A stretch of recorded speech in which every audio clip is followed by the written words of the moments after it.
Okay, everybody, welcome. Great to be in this newly renovated space. This is only the second event that's ever happened in here, so that's a pretty good thing, right? So welcome to the Institute for Integrative Conservation's Spring 2026 Conservation Speaker Series. For those who don't know me, I'm John Swaddle. I'm the Faculty Director of the IIC, and it's my great pleasure to introduce our speaker this afternoon, Hilary Falk. But before I do that, I have a couple of important announcements and, acknowledgements to make. William & Mary acknowledges the indigenous peoples who are the original inhabitants of the lands of our campuses on today, the Cherahonaka-Nottoway, Chickahominy, Eastern Chickahominy, Mattaponi, Monacan, Nansemond, Nottoway, Pamunkey, Patawomack, Upper Mattaponi, and Rappahannock tribes, and we pay our respect to their tribal members past and present. Also, the Board of Visitors of William & Mary acknowledges that the university enslaved people, exploited them and their labor, and perpetuated the legacies of racial discrimination. The board profoundly regrets these activities, apologizes for them, expresses its deep appreciation for the contributions made by the African and African American members of its communities to the vitality of William & Mary then, now, and for all time coming, and commits to continue our efforts to remedy the lingering effects of past injustices. Now, acknowledgements and statements are a start, but they're not sufficient in and of themselves. So it's incumbent upon us as representatives of an institution and members of communities to take action, and this is why the IIC takes actions. We're supporting the work of Indigenous nations here in Virginia and globally, and we're taking active steps to diversify the field and profession of conservation that has for too long been dominated by exclusive practices. And we're helping to empower local communities in the US and abroad so they can lead with implementing integrated conservation solutions that make sense for their own histories and cultures. Invite everyone to join the IIC in these and more actions to bring about a future where people and nature are inextricably, equitably, and justly connected, and that the natural environment thrives for current and future generations. Now it's my great pleasure to introduce Hilary Falk, President and CEO of the Chesapeake Bay Foundation, as part of this spring speaker series. Hilary spent her career building strong, authentic partnerships and is a proven expert in large-scale ecosystem restoration and leading organizational change. Her national conservation leadership includes several executive roles at the National Wildlife Federation, culminating in Chief Program Officer. And during her time at the Federation, she created and directed the Choose Clean Water Coalition and led programs including wildlife conservation, coastal resiliency, water policy, greenhouse gas reduction, and environmental education. Throughout her career, Hilary has championed women's leadership and advancing equity in the conservation movements. And she was a 2016-17 fellow with the International Women's Forum and co-chaired the National Wildlife Federation's Women in Conservation Leadership Advisory Council. She led the implementation of NWF's foundational 2018 strategic plan and was a champion for a more equitable and inclusive workplace. She began this whole journey, this career in conservation, as an intern with the Chesapeake Bay Foundation back in 1997. So that shows that all great things can start from those small seeds that eventually grow to being the CEO and president of that same organization. Hilary earned her undergraduate degree in environmental science from Franklin and Marshall College and her Master's of Science in Natural Resources from the University of Vermont. She holds an honorary degree as Doctor of Science from Virginia Wesleyan University, and she also serves on the External Advisory Board of Virginia Tech's Center for Advanced Innovation in Agriculture and the Washington College Board of Governors. She lives in Annapolis, Maryland, with her husband and 2 children. Please welcome Hilary. Okay. Thank you for that very lovely introduction. We're excited to be the second ever speaker in this room. So what a pleasure to be with all of you today. I want to say a special thank you to Rob Rose and John Swaddle for welcoming me to campus. We've been planning this, I think, since sometime this fall.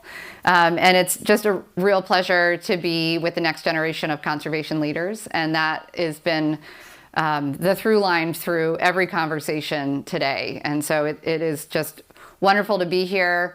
I also have 3 colleagues in the audience. The team from the Chesapeake Bay Foundation's Virginia office is here, and I get to lead one of the best teams in conservation, and I really wouldn't be able to do what I do without them. So I wanted to recognize the three of them and thank them for swinging by from the General Assembly. If you want to know about getting policies passed, it's the three folks right in the middle here can tell you about the real excitement of Virginia's General Assembly, which of course is different from Maryland's and different from Pennsylvania's in all sorts of ways. I'm also really excited to talk about leadership today. A lot of times I get to just talk about the Chesapeake Bay, which I really love, but leadership to me is so important. And over my 4 years in this role at the Chesapeake Bay Foundation, we've been having an internal conversation about leadership and have jointly developed leadership attributes, which I thought you all might be interested in. Those include curiosity, responsibility, accountability, empowerment, self-awareness, and emotional intelligence. And those are things that we're all working on every day, but I thought I would share them with you today. And the question that I really want to explore with all of you today, and we'll have plenty of time for questions, is what does effective conservation leadership look like when the challenges are bigger, faster, and more interconnected than ever before? I also want to tell you a little bit about me. This picture is of me on Smith Island in 1987. We can date it for a couple different reasons, but it's mostly because it's before our braces. So this is when I usually say thank you to Mom and Dad for the investment, because it was really important. And the gentleman who I'm with is actually not my dad. That's author Tom Horton. And Tom wrote several seminal books about the Chesapeake Bay. My dad and Tom met at the Baltimore Sun in the 1980s, and Tom had just been hired by the Chesapeake Bay Foundation to lead their work on Smith Island, and it was a sabbatical so he could write An Island Out of Time about the community of Smith Island. And my dad ended up tagging along with him on so many of those trips, and so did I. And if you had asked me at that age what I wanted to do with my life, I would have told you exactly what I am doing now. So I feel so fortunate to have been with Tom and my dad exploring the Chesapeake Bay. My dad, as a photographer, was always up at sunrise and sunset taking pictures. So I was up at sunrise and sunset. Tom was always running aground, so that was another adventure. And those of you who have explored, the middle of the Chesapeake Bay know that it's really, really shallow. But those connections and my generational connection to the Chesapeake Bay cemented this interest. And my dad at the time would talk about being there. And as a photographer, being there is being up at sunrise and getting that picture. But to me, being there is being connected to a place. And for me, that place at the time was Smith Island, and that has continued. As John said, my experiences at the Chesapeake Bay Foundation officially started in 1997 as an intern in high school. But after college, it was actually my first job out of college with the Chesapeake Bay Foundation that brought me to CBF as an employee, and I was leading programs on Tangier Island, working as an environmental educator and teaching students about the Chesapeake Bay, which was a wonderful experience. I realized I wanted to go back to graduate school and get that degree in environmental policy, because I had more questions about environmental policy and the opportunity to make a real difference. And that led me, after graduate school, to the National Wildlife Federation, and 13 really amazing years working on some of the most pressing conservation topics across the country. And so I loved it. But in 2022, I found out that my predecessor at the Chesapeake Bay Foundation, who had been in the job for 40 years, was retiring, and there was a generational opportunity to come back and work on the Chesapeake Bay. And at that point, I knew I had to try. It was an absolute dream, and the last 4 years have been just remarkable. It is so fun to work on something that you love. And so I hope throughout leadership, or whatever we're going to talk about today, that you all follow your passion, because the work that we do is really hard. Sometimes it's not all that fun. But when you are passionate and really engaged in the communities that you work and live in, there's just really absolutely nothing better. I want to talk also about the moment that we're in right now. When I came back to the Chesapeake Bay Foundation, there was a looming deadline to remove the Chesapeake Bay from EPA's dirty waters list. There was a generational shift in the leadership of the Chesapeake Bay cleanup, with every organization shifting executive leadership over 5 years.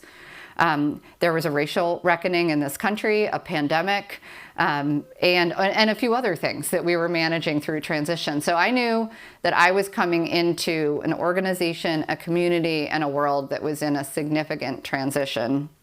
And I think that is so important as we think about the past and the future. What is it about this moment and needing to lead that looks different than it has in the past? And how do we lean into those things that are going to support the Chesapeake Bay and help really continue to make progress on America's largest estuary?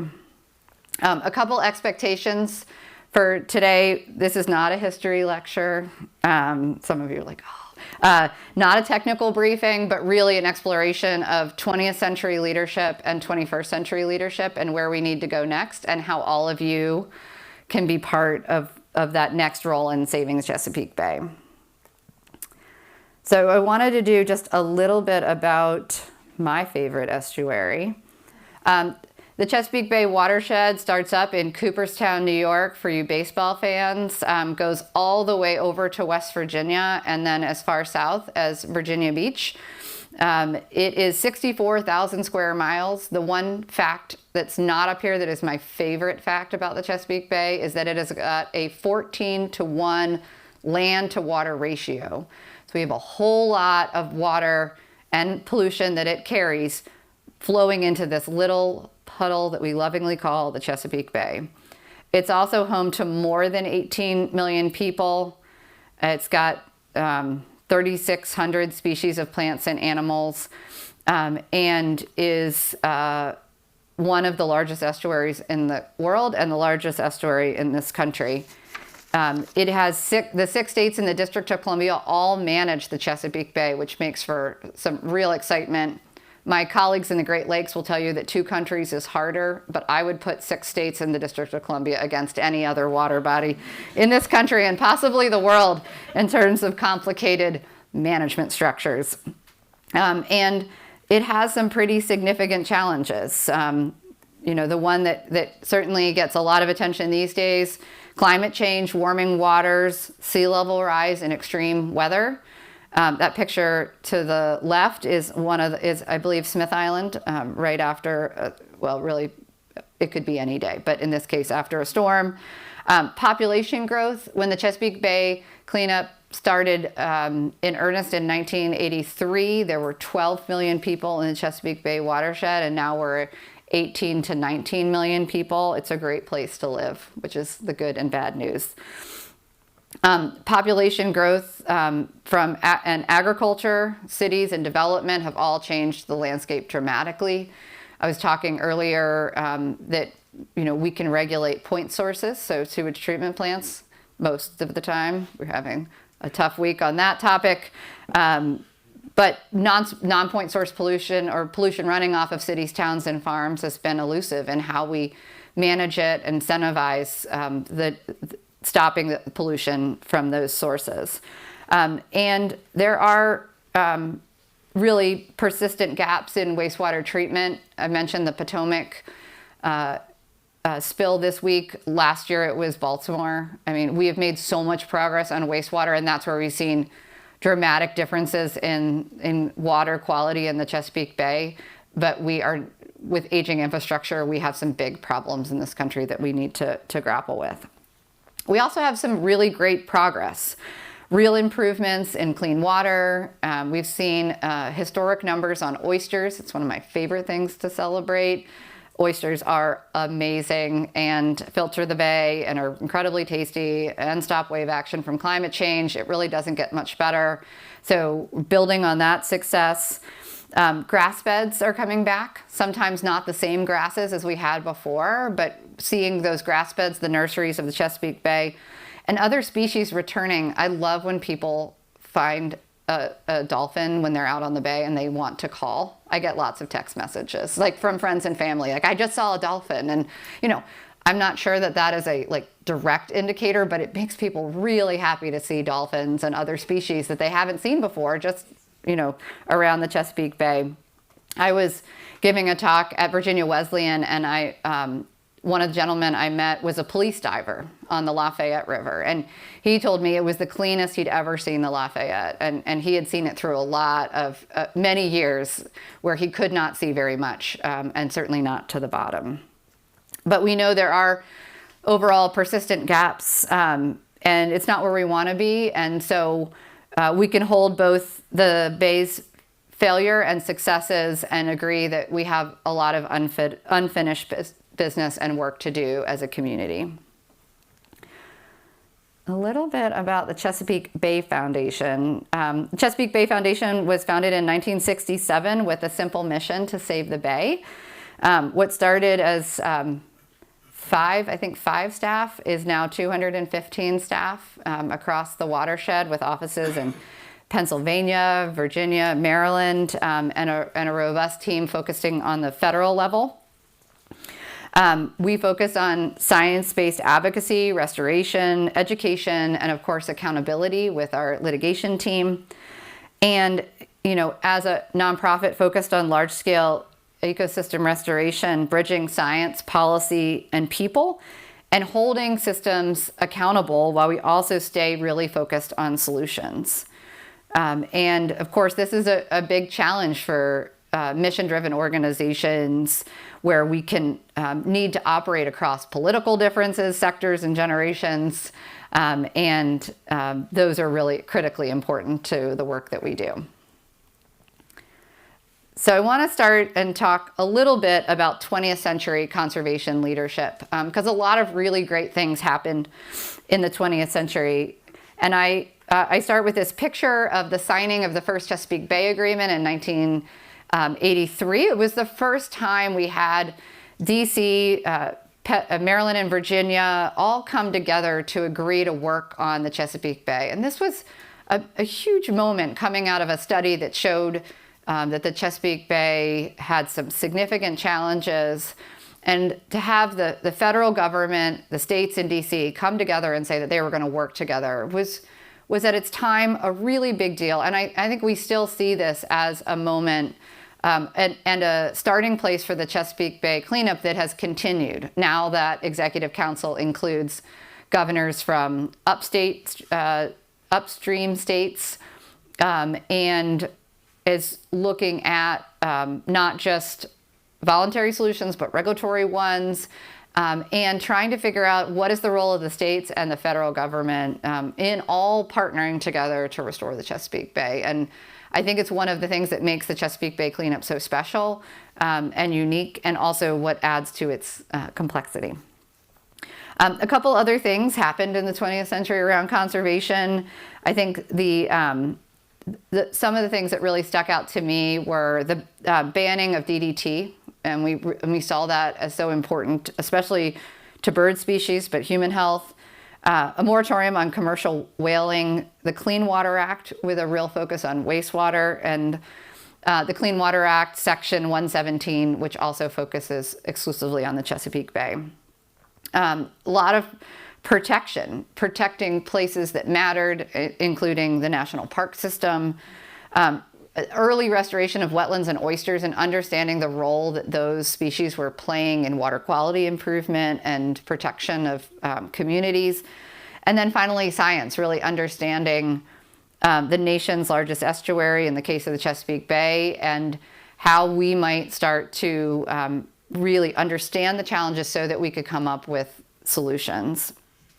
And with that, we saw major progress in revived rivers and lakes, restored fish and wildlife, even if they were being managed as individual species, reduced toxic exposure, and improved human and ecological outcomes. But also some places where it's fallen short, and I think where we are seeing continued challenges now and today, fragmented authority.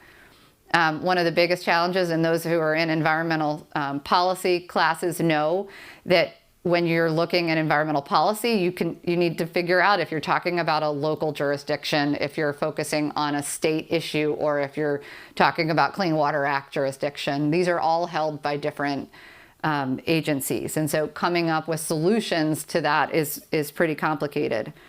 The Clean Water Act is technically very focused on, and good at point source pollution reductions.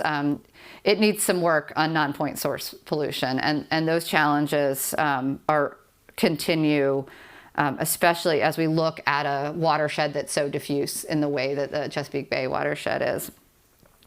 20th century conservation also kept people and nature pretty separate. We were looking at the national park system, which is incredible, but keeping nature in specific places and protecting it away from people. So we had people and nature in very, very separate conversations. I would say that equity and community impacts were not being embedded in the policies that were being created in the 20th century. And certainly within the Chesapeake Bay, I can say slow adoption of climate realities. I think it was, we could see it coming, but a lot of the climate response was very focused on a climate response and not integrated into all of the things that we knew were really critically important.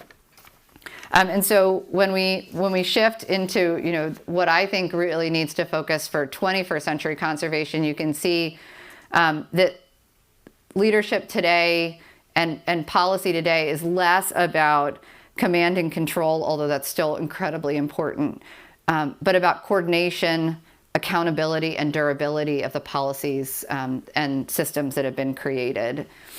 And 21st century conservation, I would describe as really four major leadership traits, because I think we can think about these things in much more interconnected ways. So the first thing, Governor Moore from Maryland, for those of you who know him, always says that his administration is data-driven and heart-led. And it's one of my favorite things that he says, because I think he's absolutely right. 21st century conservation needs to focus on science, but also be human-centered. Those early days of talking about climate change, the pictures, if you can remember, or maybe your parents remember, it was the polar bear on a like a sick polar bear, like somewhere far away with an iceberg in the background, and I think we were trying to evoke the impacts of climate change and where we needed to go next, but there was really nothing human about that, and I think we created a story about climate change that it was really far away and that it was not connected to people. And so I think today, unfortunately, we have so many examples of how climate change is impacting our communities. And yes, we need to know that science is driving everything that we're doing, but how can we also think about people and how they are in this interconnected challenge with nature? And I think one of our greatest opportunities for accountability is science, is understanding what's going on and constantly improving that. Today, we also had a conversation earlier about how we can communicate and translate complex science into something that's very accessible to the public. I think a lot of our early conservation work was just not very accessible. We all do it at the Chesapeake Bay Foundation. We start talking in acronyms and have to stop ourselves to make sure that we are really thinking about people and accessible language that communicates our very wonky stormwater work or whatever we're talking about, and into outcomes that communities really care about. The second leadership trait is collaboration across difference. And while there was plenty to disagree on with the Chesapeake Bay cleanup, it was bipartisan from the beginning. And I think we've really tried to hold on tight to that in a very divided country. it is challenging, but I think even across those six states and the District of Columbia, we're always looking for alignment. And how can we make progress with alignment? We don't have to agree on everything. And when during my time on Tangier, I spent a lot of evenings when I was working there as just after I graduated from college. And I would go out with crabbers from Tangier, and one of my friends is Mayor Uker Estridge, who's the mayor of Tangier. And he and I are now working together to protect Tangier from the worst impacts of climate change. And I can tell you that Uker and I probably don't agree on a lot of things. But I think a long-term relationship where we've been able to focus on the things that we really agree on, the importance of places like Tangier, protecting coastal communities, and making sure that we're focusing on people allows us to see that agreement. And if he's not interested in talking about climate change, I'm okay with that. I know that we're working on climate change, and that's important to me and to the Chesapeake Bay Foundation. This for him is really about his community and erosion and subsidence, some of the other issues that are impacting him. I also think that the U.S. right now, and that is the context that we are all in, so I'll say that, is really low trust. We're seeing low trust numbers in the communications research we're doing, in institutions, and I think we need to spend a lot of time on trust and building those relationships that will endure even when we disagree. The third leadership trait is really about being equity aware and community rooted. When I came back to CBF, I had two big questions that I continue to roll around in my head, which is, what does it mean to save the Bay in the 21st century, and who are we saving it for? And I think if we can continue to think about the answers to those questions, we might manage the Chesapeake Bay and focus on policies that look different than the ones that we do now. One of the things that I was most excited about last year with the new signing of the 2025 Chesapeake Bay Agreement was the Indigenous Conservation Council was there with the Executive Council, which is made up of the governors of the Chesapeake Bay states, to talk about a formal path for tribal inclusion and decision-making on the Chesapeake Bay. And while that has really been a long time coming, it was really heartening to see how Indigenous knowledge could be incorporated into the decision-making around the Chesapeake Bay. And knowing that leadership means listening and not just directing everybody to do what we want them to do. Fourth concept is adaptive and future-facing. Those of you who have worked on the Chesapeake Bay or heard the history of the Chesapeake Bay, we talk a lot about John Smith and his trip up the Chesapeake Bay and what the bay looked like at the time. And this is an important history lesson, also his role versus other people's role in the founding of this area. But in spending so much time on that narrative in the past, we have neglected to focus on the future and a future vision that I think we can get really excited about, and one that we can achieve. We are not going back to an area and a world where people don't live here. That those 19 million people are not leaving. So why are we thinking about or talking about a vision for the Chesapeake Bay that goes back to John Smith's time? And so I think that there's an opportunity that we have to be very forward-facing. What would the Chesapeake Bay look like if we restored oysters so that the bay was filtered in 1 month, like it used to be? What would the Chesapeake Bay look like if every river and stream and community had green infrastructure and soft shorelines? What would the Chesapeake Bay look like if we could swim in every single river and stream? These are things that get me very excited about the future. We're a long way from hitting those marks, but I think if we can talk to our communities about what is possible, we can do an incredible amount on that journey and then hand this over to you all and to the next generation. So with all of those, I think we're really moving from conservation as focusing on individual issues or individual species to one that's much more about systems leadership and how we make this entire system work for people and nature. So we have a lot of things to talk about because there's a lot of things that we need as a community. And I think the role for William and Mary, I also loved that our creative team wanted to include this picture, which is of Professor Rowan Lockwood. And when she was out with teachers on a teacher professional development program that Chesapeake Bay Foundation runs in the summer. And so I love this picture and all of these folks thinking about how to teach and work on the Chesapeake Bay.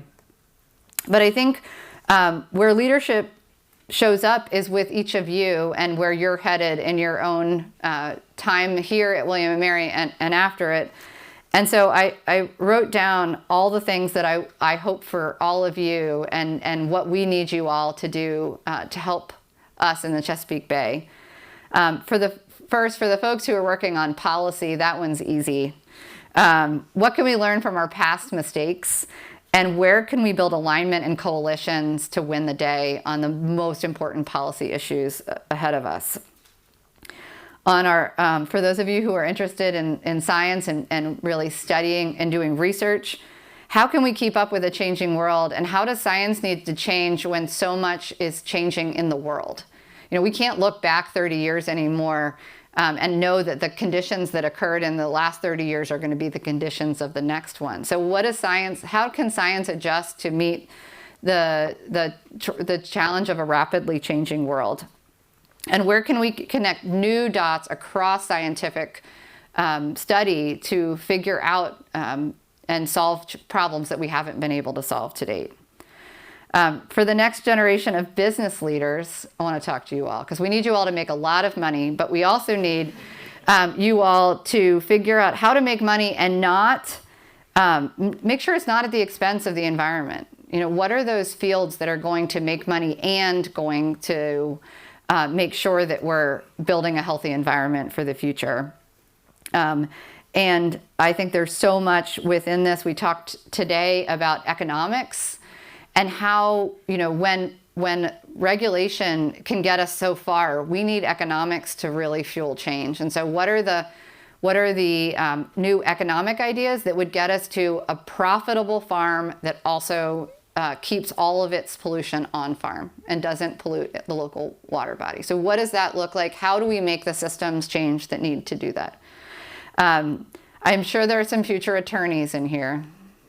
So what can we do to protect our bedrock laws, the ones that were, you know, created in the 20th century? And how do they need to change in the 21st century? And what do we need to do to protect those laws, the ones that we fought so hard for and that are still underpinning the United States, from the Clean Air Act to the Clean Water Act? You know, these are really important laws that are under assault across the country. You know, what do we need to do here to make sure that we're protecting those laws? And finally, the teachers in the room. I hope many of you think about educating the next generation. I think that is just one of the most wonderful things that anybody can do with their life. How do we teach about this in schools and then also get students out on the Chesapeake Bay or in their local communities understanding those challenges? How do we make sure that the curriculum that they get is science-based and connected in with the work that they could do out in the world? Because there's really no better place to learn about the Chesapeake Bay than on the Chesapeake Bay. We also need leaders who are comfortable with complexity. I remember being at National Wildlife Federation and talking to somebody in the creative department, and they were like, well, can we just make this simple? I was like, this stuff is just really not simple, but I will work really hard to make it elegant. So I encourage all of you to think about taking these really complex systems and don't make them simple because they're not, but make them elegant so that we can really have other people lean in and help us solve these problems.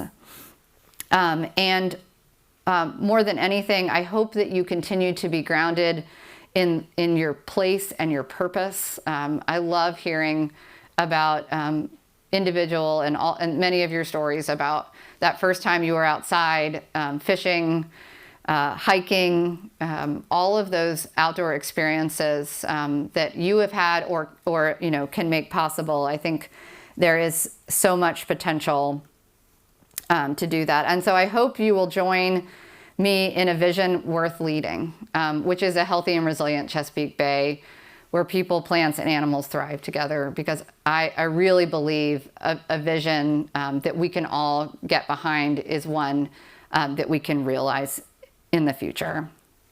And I also believe that, learning here and what we're learning here can really help communities across the country and across the world. And I'll say, as somebody who loves and is curious about what else is happening, equally, what can we learn across the world, the country and the world, that we can bring here, because there's so much to do. I will end with, I really believe that leadership is not a title, but it is a practice. And I hope that all of you spend some time to think about your leadership practice and how that can not only fuel your passion and careers, but also a healthy environment. So with that, thank you for having me today.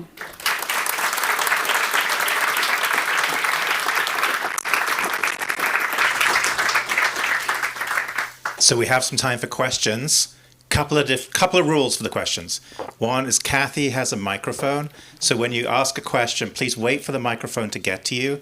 Make sure it's on, because we're trying to record things, and if you can speak into the microphone, it's so much better.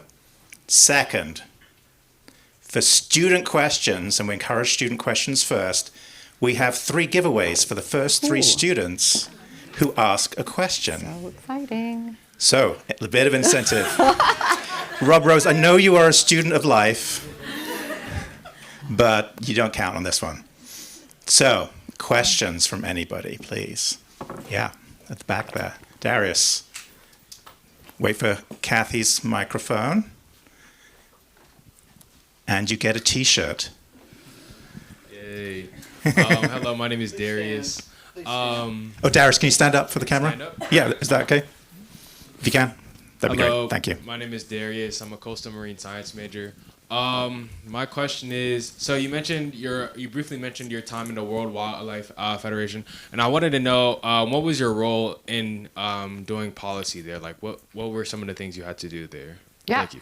So I got the pleasure of leading the Mid-Atlantic office for National Wildlife Federation, and then I got to lead all of the regional offices. So in California, I got to work on building the largest wildlife crossing in the world over the Los Angeles Freeway to protect mountain lions, which was amazing. In Montana, we worked a lot on big wildlife issues.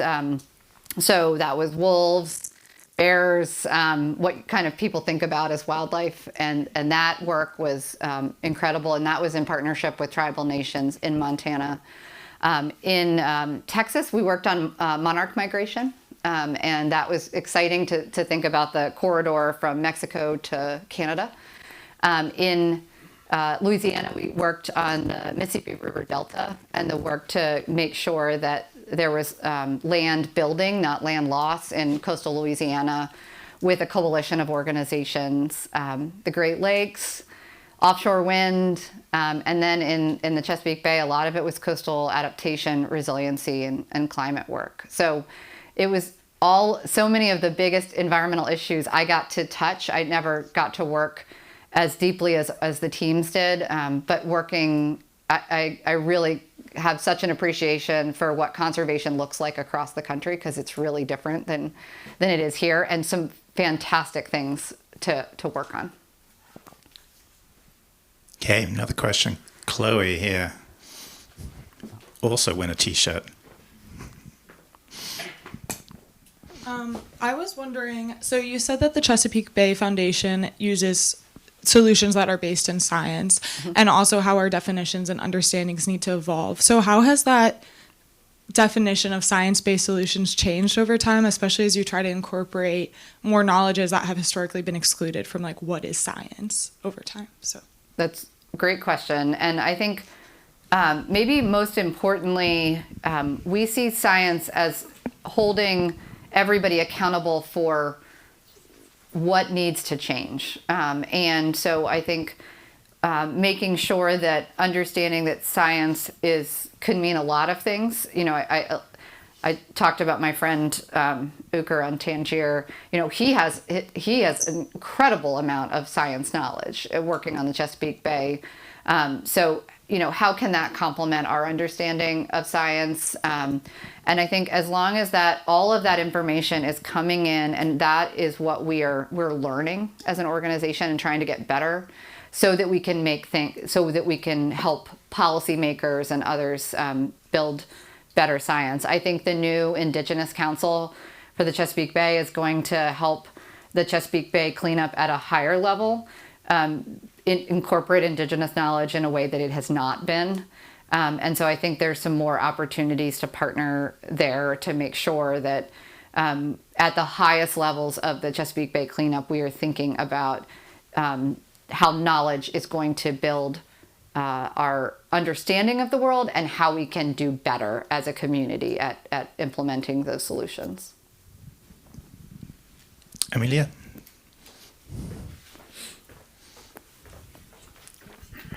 Hi, I'm Amelia. We met earlier. I was just wondering, I know the CBF does so much good work, but how do you guys measure the impact of your work? That's great. So we have had a couple different ways of measuring impact. I mean, I think over time we're really looking at the big picture, which is water quality improvement in the Chesapeake Bay. And have we removed the Chesapeake Bay from EPA's dirty waters list? That's like the long haul. So organizationally, in recent years, we've been focused on counting our work in terms of students out on the bay, oysters in the bay, trees in Pennsylvania, which is a huge priority for us, students engaged in policy. And so that has been the way that we have been counting. A year ago, we adopted a new strategic plan that has 10 new indicators for success, including how much money are we seeing for wastewater treatment plant upgrades, and because we play that's such a big focus for us. But along those lines, we're looking at indicators that are more about impact and less about counting things. So we're trying to move from counting into a space where we could show much greater impact, because we think our work does have meaningful impact in a number of different ways, and quantifying that is really hard. So we have a new data team and a data strategy that we're implementing right now. And for those data scientists around, I know there's several of you, let us know. We'd love to talk. How do we take planting oysters in the Chesapeake Bay and understanding the bigger picture ecological benefits, water quality benefits, so that we can share what we think is really happening when you plant one oyster in the Chesapeake Bay.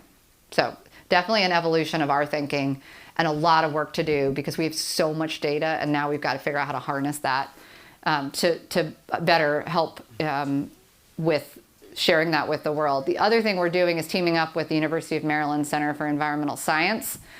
We previously had our own Chesapeake Bay report card, and they had their own Chesapeake Bay report card. As one of the leading science institutions on the Chesapeake Bay, like VIMS, they are the voice for science. And so we are doing a report card collaboration and merger, taking our report card and theirs and putting them together as one. And so that first report card that is going to be led by them and communicated to the public with our leadership will be live this summer. So working on how we might take two products that were both good and make it one product that's even better. Thank you. Mm-hmm. There's a question right there next to Rob. Yeah.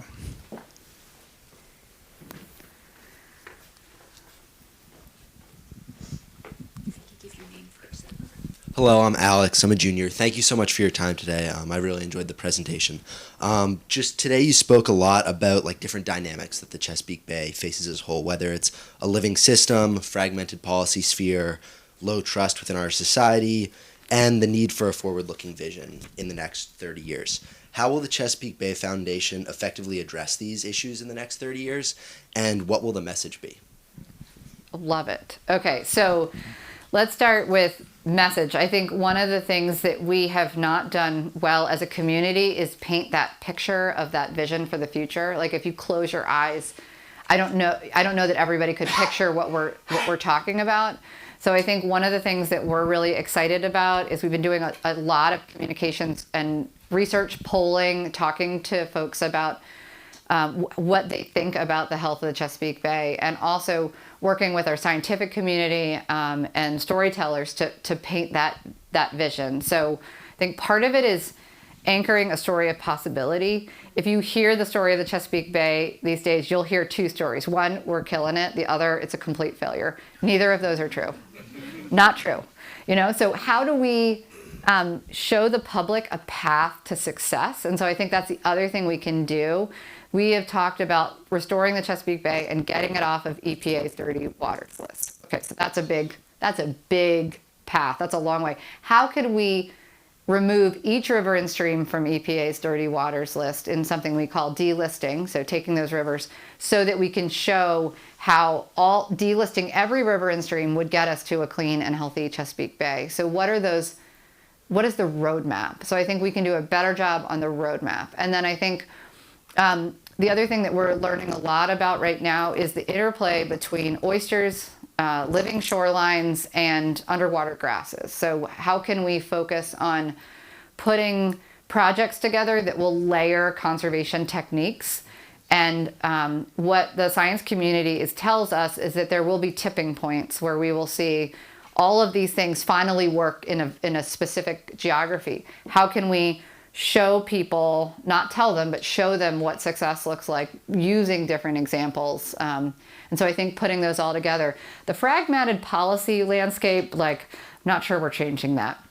But what we have done, I think really effectively, is looked at what do we need to do on oysters in the Chesapeake Bay, and how do we drive that in Maryland and Virginia? Pennsylvania doesn't worry about oysters, so we can't worry about it in Pennsylvania. What does that mean in a federal landscape? So one big goal, all of these different policy levers that we can pull, and how do we pull them in a way that is strategic and aligned across a fragmented landscape. Thank you. Yeah. There's a question. Let's do it with Martin and then go all the way to the back. Okay. Should I just use my dad voice? Or? No, microphone. We know you've got it, so we're okay. Great. So I'm Martin Gallivan. I'm an anthropology professor here. Let me put my phone down. Really enjoyed your talk. And I was a sophomore in high school when that photograph was taken in 1983, living in Northern Virginia. I remember that. It was a big deal. I think my question builds off the previous student's question. Can you talk to us about the changing shift over the 43 years of conservation work that CBF's doing that's either regulatory and, might I say, top-down, right, or community-centered and bottom-up? I noticed you showed one picture of the politicians and about 20 pictures of what I would call that sort of more bottom-up, community-centered work. So I imagine that those modes of conservation practice have shifted a lot in 43 years. Thanks. Yeah, absolutely. And I think it's not either or, it has to be both. But I think what we can do a much better job of is connecting people to the work of working in a top-down system. Look, we know that the governors of the Chesapeake Bay states are sitting and making that decision for the community. They're the ones doing it. But there are so many opportunities to better engage the public, better engage the scientific community. And I think we've got to bring more people to the capitals and get them engaged. And I think when we see that happening, we're getting to better policy results because we have legislators who are seeing their constituents walking in and talking about these things.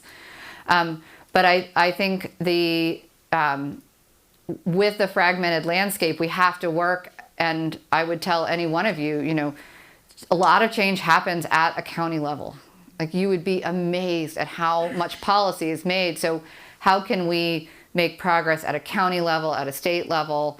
And for CBF, we're really hyper-focused on a state level and a federal level, but we have incredible partners across the community that are very focused at a community level. We try to support them when they need help working on funding and some of the big picture pieces. But I think is it a carrot or if it's a stick, which is always the adage for for our work. It has to be both, and we have to think about these long-term incentives. I can't tell you how many times over just my career I've seen environmental policy happen and then unhappen.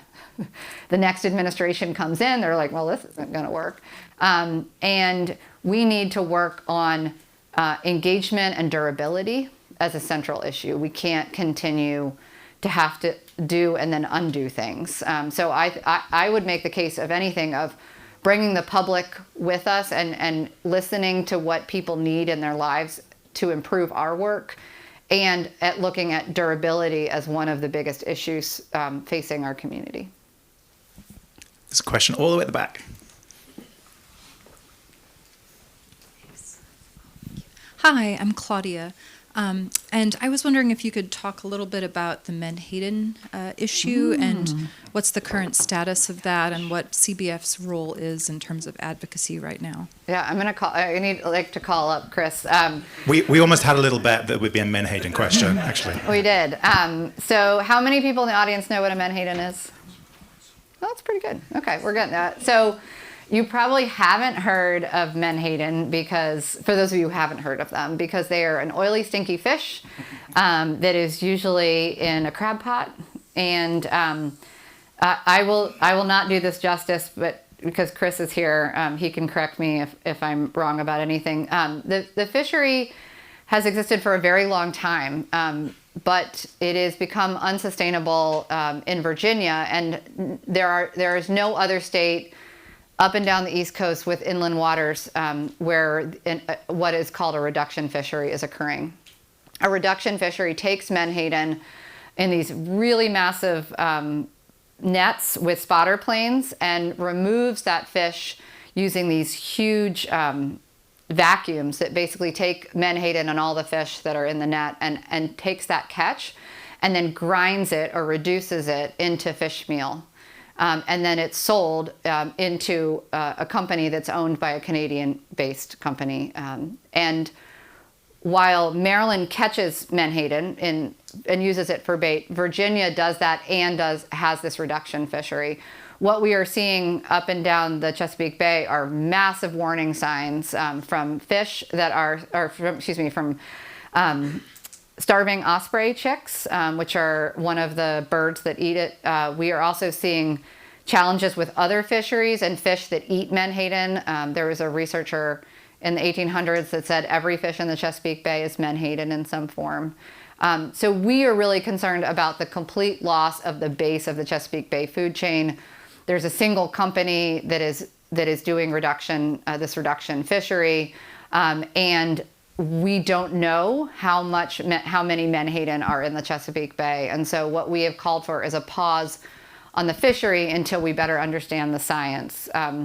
Over the last 2 years, probably 10 or 20, really, we have tried to put forth legislation to study Menhaden and to understand the impact on what is happening. And the parent company of this reduction fishery has blocked that bill every time. So that has made it really difficult to be able to answer the question, even to our supporters, like what is going on with Menhaden. And so we are working on two major pieces of legislation. One, I think we're still working on, Chris? We're working on the budget amendment. Budget amendment. So we have a budget amendment in to create, to make sure that Menhaden are studied. And so we know how many Menhaden are in the Chesapeake Bay so we can manage that fishery. And then we also worked with Senator Chris Van Hollen in Maryland to get it into the federal budget as well. So there's $2.5 million to study Menhaden. This is a uniquely Virginia problem, and we need a Virginia solution to make sure, and we're very concerned about all the warning signs that we're seeing in the Chesapeake Bay. One last question at the back too as well. Thank you so much for such an inspiring talk. My name is Richard Boache, the Research Programs Manager for IIC. Now, whilst listening to the talk, I saw how childhood passion has gradually turned into an effective conservation leader in these times. My question borders about the relationship between passion and leadership. How, and of course, I saw that picture when you were on the water, and I asked myself, how did you manage to keep this passion for all these years till now? So, what is the role about passion in conservation leadership? And as young people, how can we hold our passion to be able to become effective conservation leaders in future? Thank you. Oh, what a wonderful question. And I do think, and I believe I've said this several times today, that our world and the world generally, it can be a very dark place. And working on, just on thinking about climate change and the recent news about rolling back the endangerment finding was so hard to hear, because I remember during the Obama administration how so many people worked so hard to make that happen, and that is challenging. But I think having that passion for a resource can keep you above that. Maybe not every day, but I think loving a place and feeling a generational connection to it has allowed me at least to get through some of those big challenges. And I just can't imagine a better community to work in. It is such a wonderful group of people that I get to work with every day, that we partner with, even meeting with elected leaders. I mean, it is great work. And so I would say that it's easy to love the work that I get to do every day. And I hope that everybody can find that thing that they're really passionate about, because it makes it possible to continue a career that way. I think that's the perfect stopping point. Let's thank Hilary one more time. Thank you. Hilary will be around for a few minutes, I think. She does need to skedaddle fairly quickly. But if you want to come up and introduce yourselves for a few minutes, that'd be great. Awesome. Thanks everyone for coming. Thank you.